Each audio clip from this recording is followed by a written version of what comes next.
lesson, we'll be talking about 5 different methods of how to estimate the sums of large numbers. So, for example, we're going to start with the first method, known as front end with adjustment. And I have an example right here. So to start, you are going to add the front end of each number, which in this case is this column right there. So over here, you're going to have 4 plus 5 plus 3 equals 12.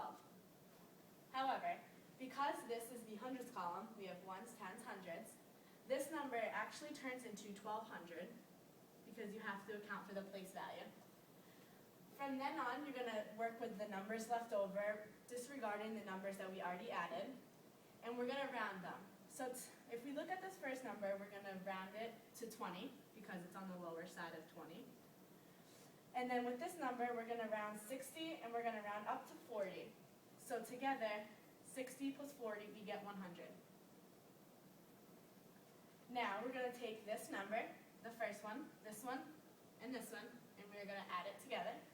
So we have 1200 plus 100 plus 20 equals 1320. And that is the answer. Well, that is not the exact answer, but that is the estimate for this problem. All right, moving on, we're going to work on the second method, which is known as grouping two nice numbers.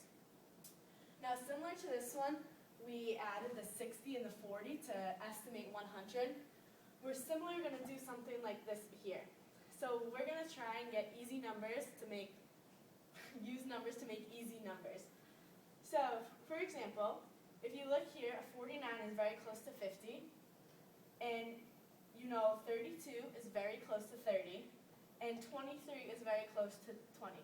So together, we have 50 plus 30 plus 20 equals 100. Now here, 39 is rounded up to 40, and 64 is rounded down to 60. So together, we have 40 plus 60, which is another 100. Now to estimate the sum of this problem, all we're going to do is add the two numbers. So we have 100 plus 100, which gives us an estimation about 200. All right? Moving on to the next method, we have clustering. And if you look closely enough, you can see that these numbers are all similarly together, like clustered together. If we were to round this down, or round this number, we would round down to 6,000. If you look at this number, you would round up to 6,000. If you look at this number, it looks pretty close, but again, you would still round down to 6,000. With this number, you would round up to 6,000 because it's over 500 right here.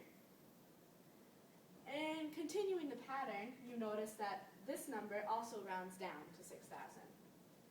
So we notice that these numbers are all clustered around this number, 6,000. Now, to get the estimated sum, you're going to take the number, the clustered number, and you're going to multiply it by the number of numbers in this problem. So we have 1, 2, 3, 4, 5 numbers. So you're going to multiply that by 5, and you're going to get,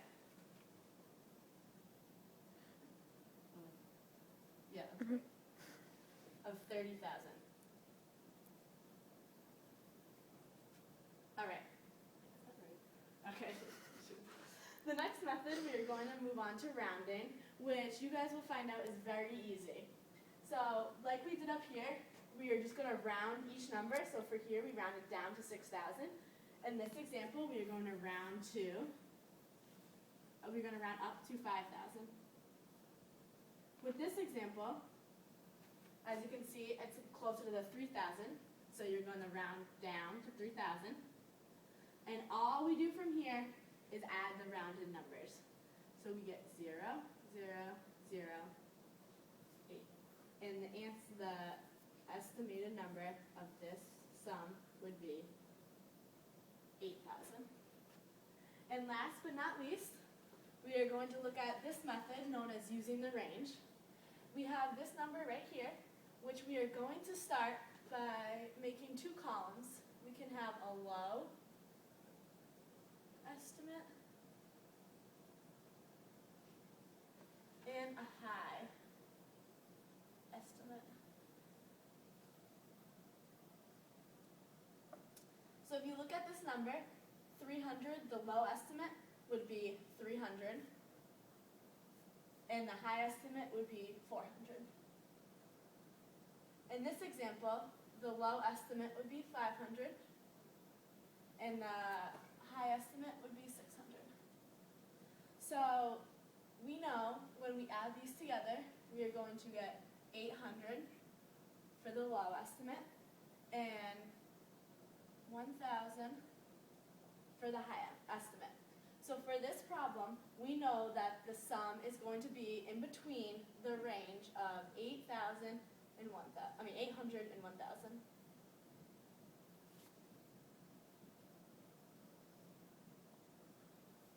And that concludes today's lesson on all 5 methods of estimation.